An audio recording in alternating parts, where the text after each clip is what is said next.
Okay, ध्यान दो वापस इधर। बात किसकी कर रहे हैं दोस्तों? आज इंपॉर्टेंट टॉपिक क्या है? महान्यायवादी यानी अटॉर्नी। जोर से बोलिए, अटॉर्नी। दोस्तों अटॉर्नी जनरल होता कौन है? पहला क्वेश्चन आपसे। अटॉर्नी जनरल होता है भारत सरकार का कानूनी अधिकारी, यानी law officer of the government of India. Clear है? आपसे अगर पूछ लिया जाए कि भैया लॉ ऑफिसर, ध्यान इधर दीजिए, तुम लोग कैमरे की तरफ ना देखें, इधर देखें। लॉ ऑफिसर जो है गवर्नमेंट ऑफ इंडिया के, वर्तमान में उनका नाम क्या है? R Venkat Raman. Correct? Question कितने हो गए? 2।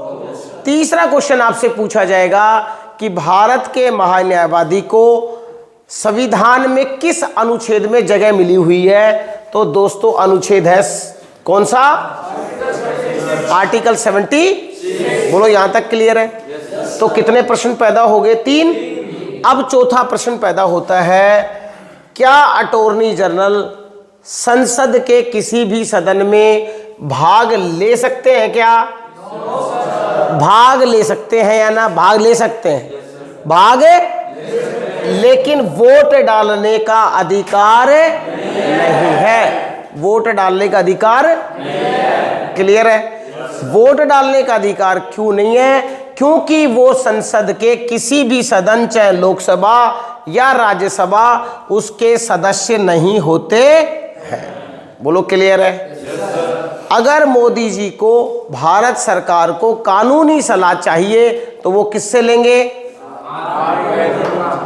अब अगली बात, दूसरा दोस्तों इसी से संबंधित आता है अपॉइंटमेंट। क्या? तो इनका अपॉइंटमेंट कौन करता है? नियुक्ति कौन करता है? बताइए, महान्यायवादी की नियुक्ति कौन करता है? वेरी गुड, कौन करता है? राष्ट्रपति। क्या इनकी कोई एज होती है रिटायरमेंट की? होती है? बिल्कुल नहीं होती है। कई बार कंफ्यूज हो जाते हैं कि 6 वर्ष या 65 वर्ष।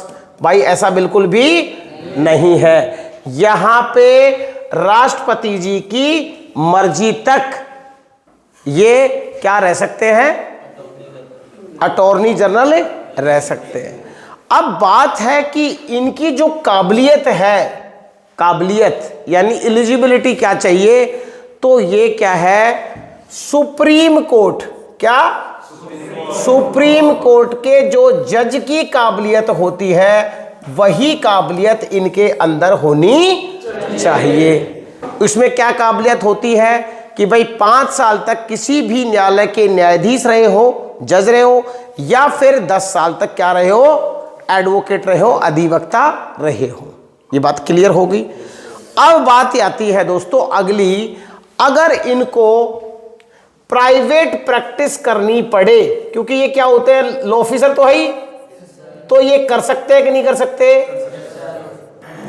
प्राइवेट प्रैक्टिस ये कर सकते हैं, लेकिन यहां पे एक चेंज है, कर तो सकते हैं, लेकिन अगर सरकार के खिलाफ कोई भी मामला आए तो उसमें ये भाग नहीं ले सकते, क्योंकि ये सरकार के कानूनी अधिकारी होते हैं।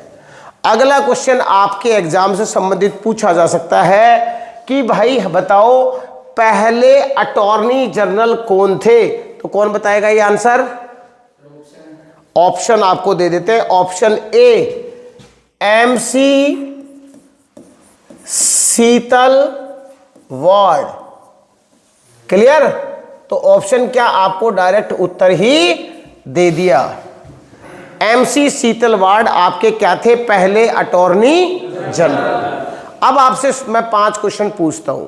अभी अटॉर्नी जनरल कौन है? अटॉर्नी जनरल की नियुक्ति कौन करता है? क्या अटॉर्नी जनरल का कार्यकाल निश्चित होता है? पहले अटॉर्नी जनरल कौन थे? क्या अटॉर्नी जनरल भारत सरकार के कानूनी अधिकारी होते हैं?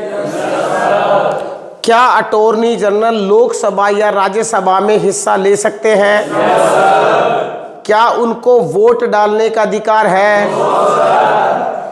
क्या संविधान के 76वें अनुच्छेद में इनका वर्णन है? बस दोस्तों, इससे ज्यादा आपके एग्जाम में अटॉर्नी जनरल से संबंधित कुछ भी नहीं आएगा। अगला दोस्तों हम पढ़ने जा रहे हैं यूपीएससी के बारे में। जय हिंद, जय भारत।